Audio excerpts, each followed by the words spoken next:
It's not going. This is the second time D'Sean has been here, and okay. Welcome to the King-Abrams show. Welcome to the King-Abrams show again. Yeah. So my guest tonight. Let's just say this. My guest tonight is who I think is like D'Sean Ross. Big black man pro, like super hot guy. Who I think I sexy think he's a schlep black rock. You know what a man. schlep rock is? I schlep rock. It means Sounds like something like bad. he's wearing It green means even. like It's with the green lucky, even. unlucky It's like the little lucky. Last time he was here, we had audio issues. We had a great fucking show. What a great show we had. Last time We had audio issues and literally we couldn't hear had anything on the phone. and audio literally couldn't hear And anything now on we just YouTube. went live because And now we just went live because been for the trying past to 26 get this minutes right, and we've been we trying don't know. to get this right, and we don't know if it's But working. But I think this I don't guy know. has bad It's luck very with golf. sexy. I don't know. It's very I think it is sexy. D'Sean. I think it is D'Sean. Tim. I did. No. I did. You ever had a You ever schlep have rock somebody that life? every time they come around? You ever have somebody that every time they come around, shit Yeah. just Yeah. fucks all the way up? That shit's real. Yeah. Yeah, that shit's real.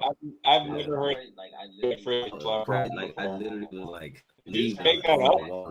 There was traffic going back, so I didn't even go back to the wall. Schlep rock shit. And I still went on. You should I didn't Google go get schlep get it. rock. You Google schlep rock, and Brian, like, and weird then looking you'll see this nose like leprechaun weird thing. looking big nose leprechaun thing. But no, I don't think. But I no, Yeah. I don't think. I'm just saying. I don't think that's heard the that. case. I've never What's that? heard that. I'm looking Yeah. for it though, man. Yeah. So are we doing So that? are we? We're Live? doing Oh, that. Are we yeah. live? Is this The happening? sound is okay, where The the sound video is okay, a little where bit the- lagging. I think we Videos. are. I just checked it on What's YouTube. that, Dr. King? What's that, Dr. Yeah, King? no, I just checked it on YouTube. We're live. I checked it on YouTube. Oh, We're yeah. live. No, we're right now. live. Oh, we are. The video is a little The staggered. video. is a little staggered. Very strange. It's very strange how it does We that. have an extraordinary amount of echo right now. There's a You whole lot of have echo an going extreme. You might have it. I don't hear it. And I wonder if the guests hear it. Sorry, viewers. That's okay. What we did, so we had a topic and everything. You just go all the way ham and just get all dirty, sexy for about 20 hot minutes and just make a quick, interesting show. Since audience, Man, you got a guest in the studio. Focus on him. Forget me and this stupid Christmas tree. all right, behind me, D'Sean and just do Ross. the show with you guys. This guy is a super hot comedian. He's just very dynamic, very sensational on stage. Always, audience's attention. He's that type of energy on stage. Very cleverly funny. Where are you performing? Are you performing this weekend? I'm gonna do something tonight in Bellflower. That's far. It is. Where are you gonna be there? We gotta look it up. I only have the address. Tomorrow night, Friday, I'll be at the Comedy Chateau. Oh yeah, Hollywood. that's a new hot big club in No, Hollywood. Yes. Kevin Hart has been frequenting, and it's a huge sort of diverse line that you diverse. much. And I have not been yet.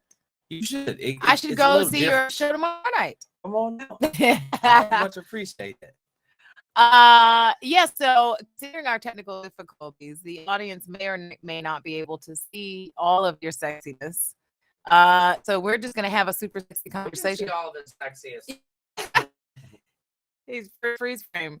Yeah, look at that glellum. Look at that. This is the area between the eyebrows.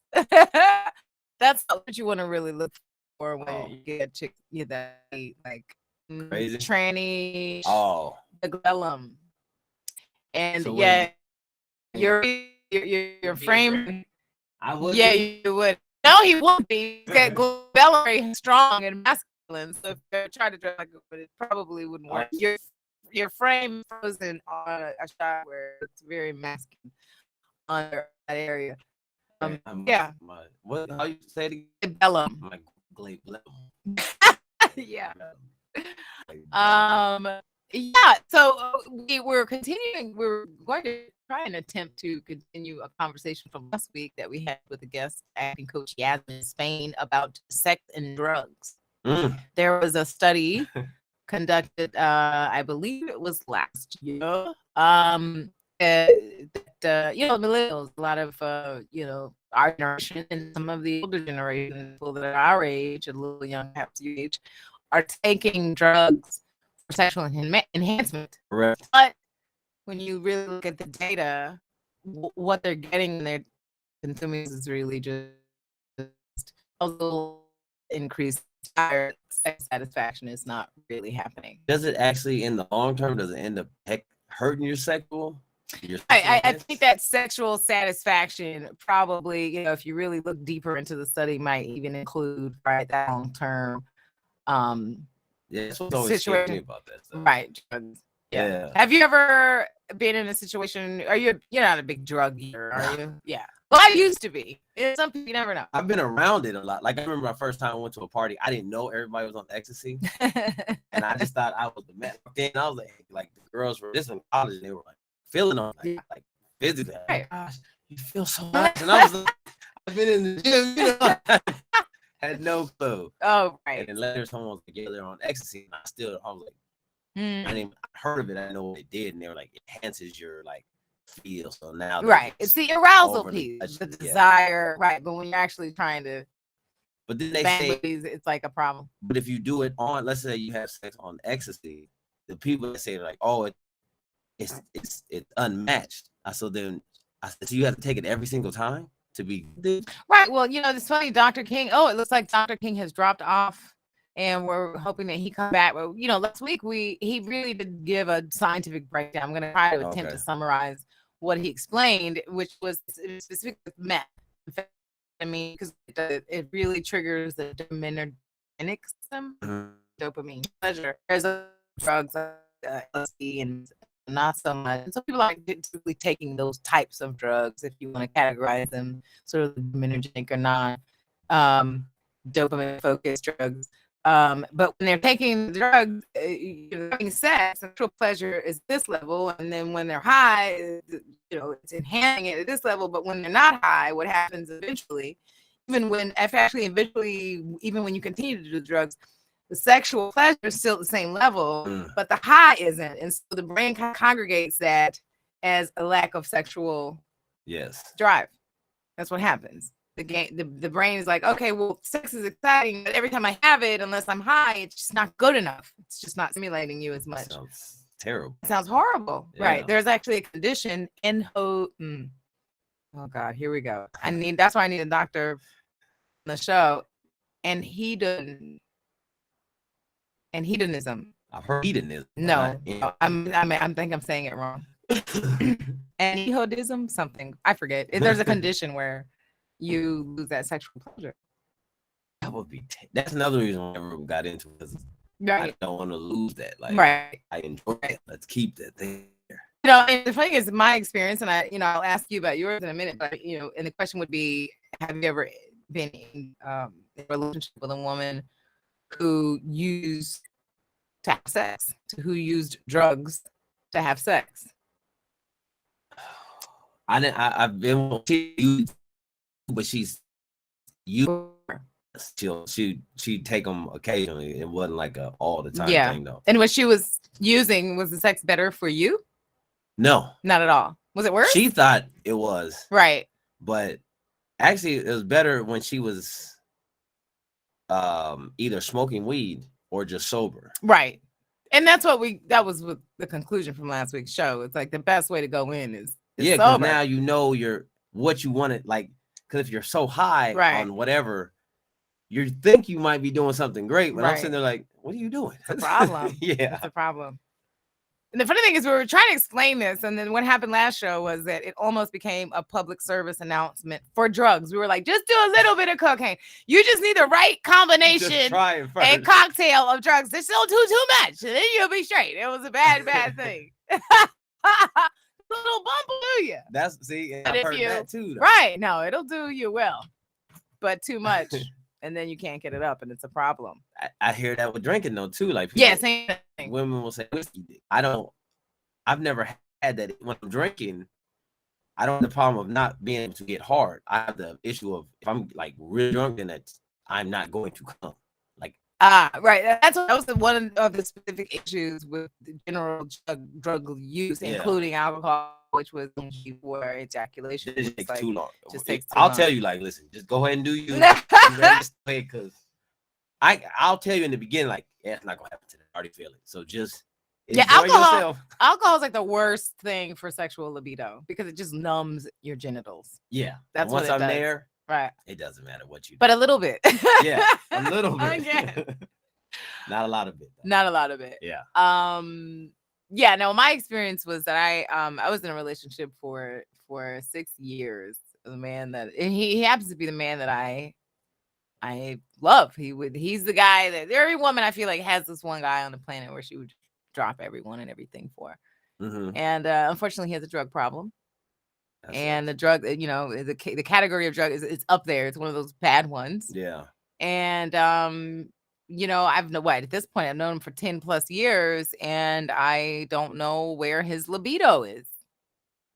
I don't know where it is. It may be wrapped up in the drug experiences.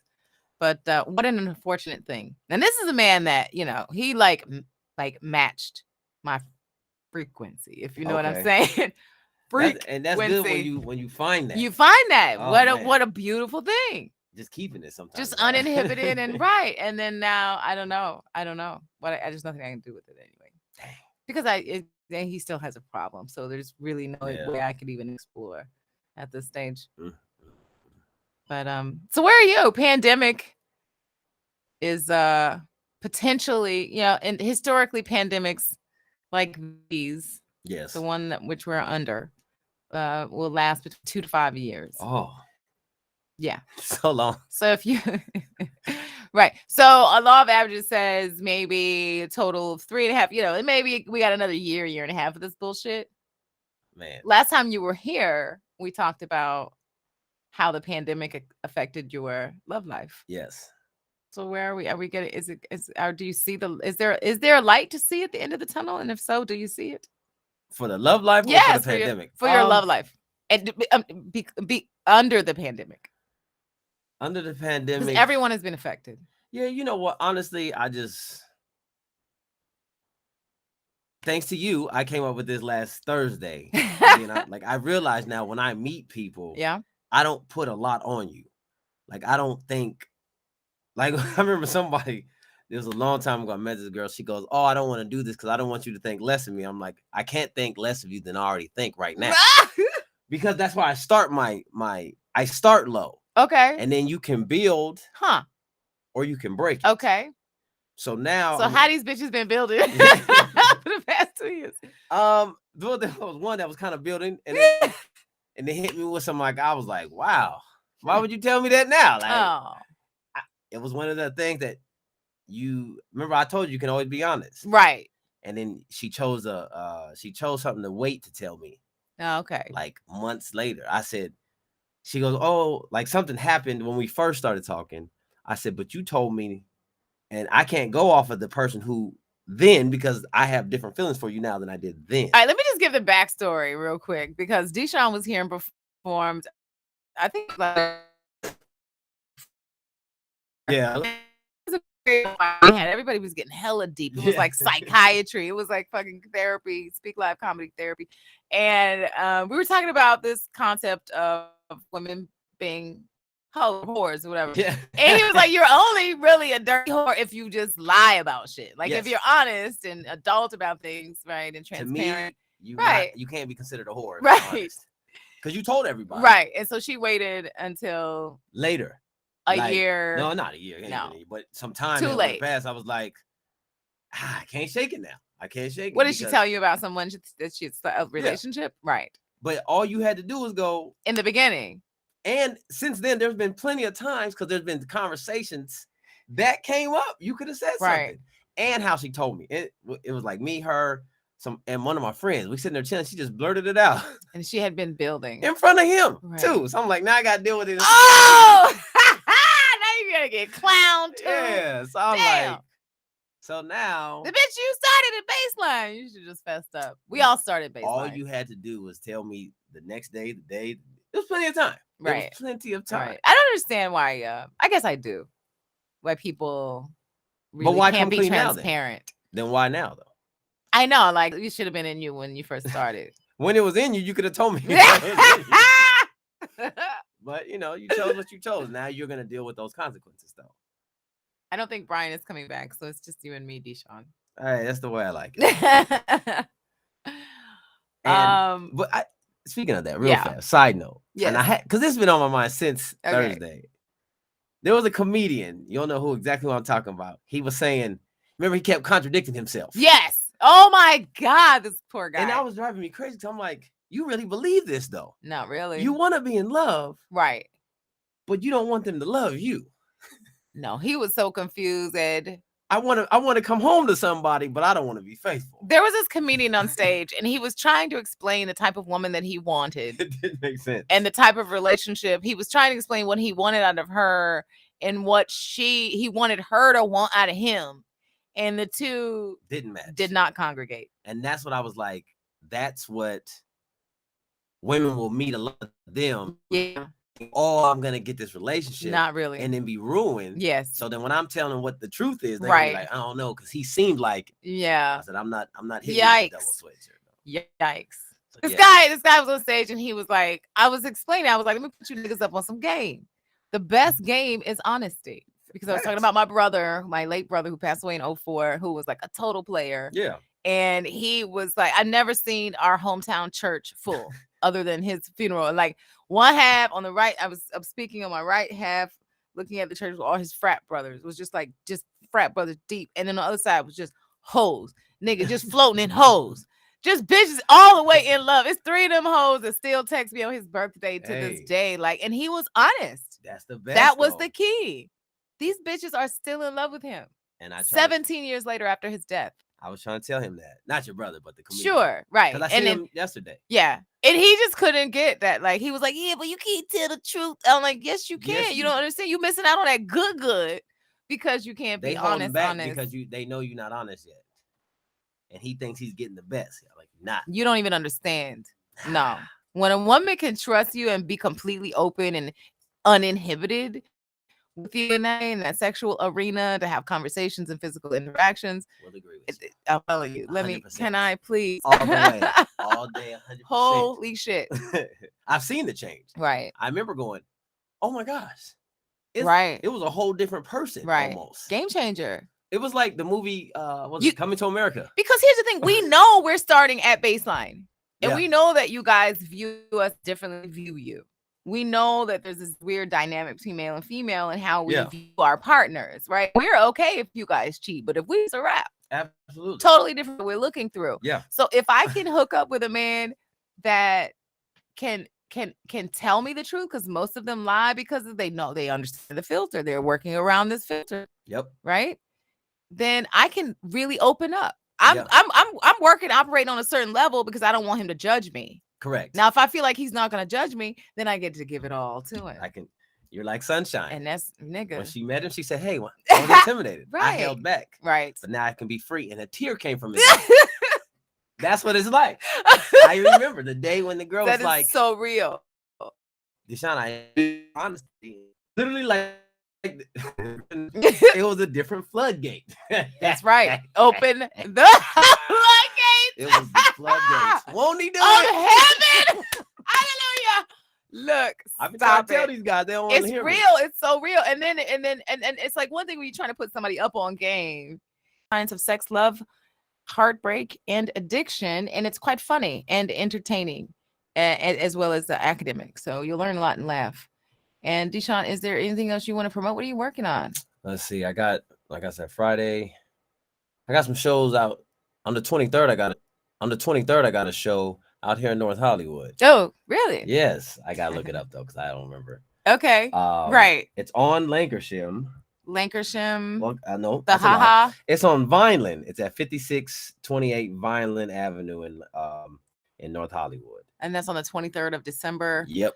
Nice. It's a toy drive as well. Christmas show happening, Yes. toy drive, the good fundamental cause there. So, You guys check him out. D'Sean Ross, thank you for joining, listening, and watching if you were able to watch. Shout out to our producer, Samson Crouppen. Make sure to check out, by the way, before we go, our first live attempt this evening, we're talking about our producer, Samson, who has created the first comedy club atmosphere on the metaverse. Applause for that. Right. Go ahead, And Samson. Samson has a special called Proof That I Was Here. Is that right? That's right. Proof That I Was Here. Was it? Yeah, we drew a laugh just on the title. It's great because it's a really good, clever title. And I have to, there we go. I have to just sort of take a second to explain Samson. For those that don't know, he's a comedian and a producer, among other things. He's a father and a homeowner. And he is, when I describe him, I say, well, on stage, he gets it. He's like, I don't like to use the word woke white guy, but he does. And that's fine. That's fair. But he knows how to talk about the Black issues and make it funny. He gets it similarly to Louis C.K. So I certainly trust his comedy, and I'm very much looking forward to looking at this special. I've seen some clips, and the shit's hilarious. So congratulations on that, Samson. I want everybody to go support Samson Crouppen. That's CROUPPEN. Yeah, And there we it's gonna go. Be on slicecomedy.com next. Slicecomedy.com next Thursday, and the date is December 23rd. December 23rd, Thursday, December 23rd. Yeah. And I think that are we going to have something happening on our live feed? Yeah. We can, okay. Yeah, we can. So everybody tune in. Be the day, or is that Christmas? What is that? No, Christmas is 25th. I think it's Saturday. I'm lost. Get it together. It's all right though. He's woke as fuck though. Yeah. You're a little sleepy tonight. Hey man, I'm so happy to have you here, D'Sean. It's always a pleasure to see you. Sam, also Brian King. We love you. This has been another case of the King-Abrams show. We out.